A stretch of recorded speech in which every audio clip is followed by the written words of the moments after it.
So I wanted to look at three plays that Michigan State ran on offense against Wisconsin this past game that were kind of notable to me.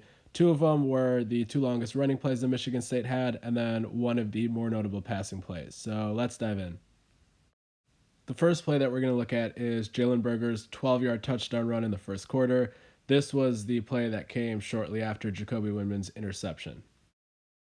This was a very well designed play by Jay Johnson. Nothing here was revolutionary, but just soundly constructed on all fronts. First, you're going to see Jaden Reed go in pre-snap motion to the top of the screen. He's the red arrow. Then you're also going to see the defensive back at the top of the box become frozen after the play because that's his responsibility. Then you're going to notice post-snap Keon Coleman come across the formation and seal off the run defender at the second level on the bottom of the box. The dotted line shows where he takes him on.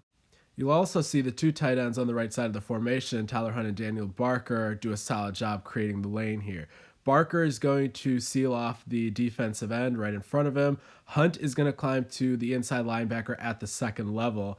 As a result, Berger is not going to be touched at least 6 yards past the line of scrimmage.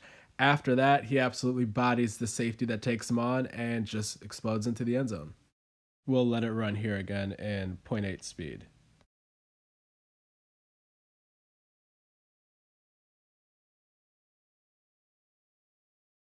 So that play had a lot of success, right? So why not run it again? And that's exactly what Jay Johnson does here a couple quarters later.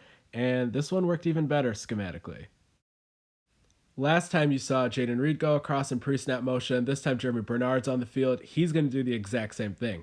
Then Keon Coleman is going to cut across the formation after the snap. He's going to hit, this time, the defensive end with a trap block. This allows both of the tight ends on the bottom of the formation to climb to the second level, clearing out that entire lane, and Berger gets to go an additional few yards before contact than he did even last time. You'll also notice that this time around, the pre-snap motion is even more effective as the linebacker in the middle even drifts that way, in addition to the corner whose responsibility that is.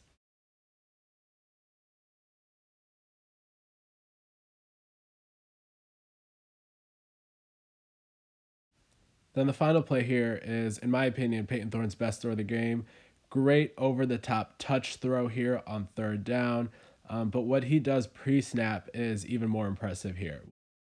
The first thing you're going to notice here is Payton Thorne making an audible with 3 seconds left on the play clock. Great composure there. He does this because Keon Coleman at the top of the screen, underlined in red, is press man against a cornerback.